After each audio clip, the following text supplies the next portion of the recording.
Welcome to Coder Conversation News. Today I'm reporting on San Francisco's decision to reverse the usage of killer robots by the police force.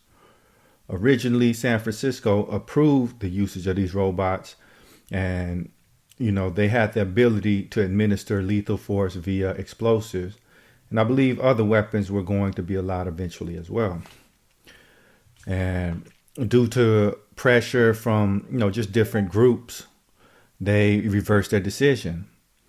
This is why I find it extremely important to stay abreast of current matters, because if you don't, then you're virtually guaranteeing your own enslavement. Now, what is so dangerous about a police force filled with robots as opposed to humans? You might think, hey, the judgment call is taken out of it.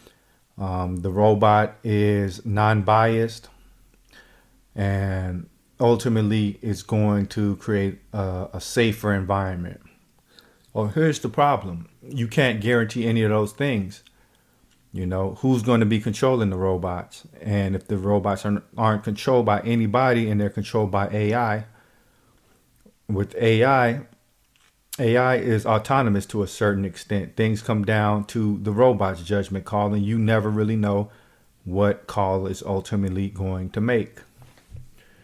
And then once you remove the human element, then you remove sympathy from the equation. You remove empathy from the equation. You just have a cold, heartless machine that's willing to do the bidding of his master. So then, what happens when, the police force no longer has humans? Whoever controls these armies of robots essentially controls that city. Is that something you really want? Me personally, no. The black community, which I'm a part of, has long had contentious relationships with the police force, due to racism and things of that nature. But AI-powered robots, or robots controlled remotely by, you don't even know who's controlling it, I don't really think that's an improvement. When you take humanity out of the equation, you really open the door for atrocities. So,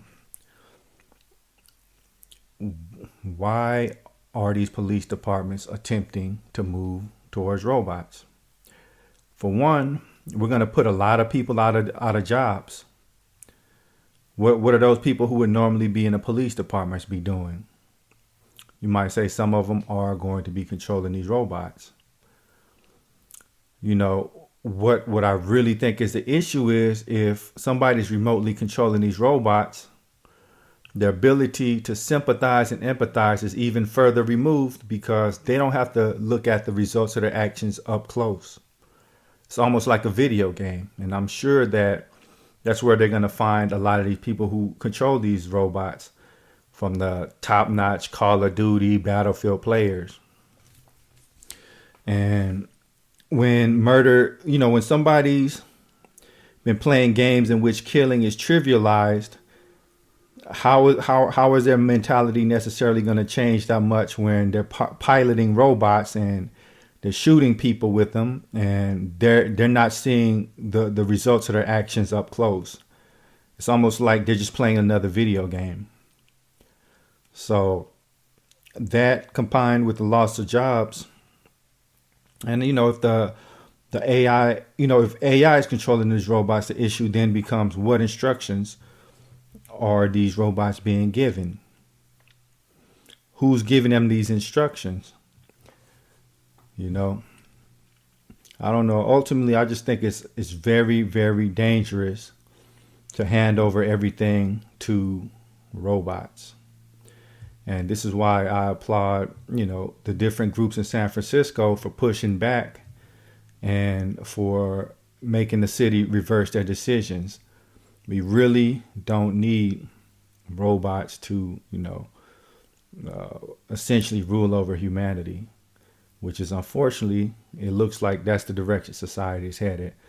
But y'all have a good one. Peace and God bless.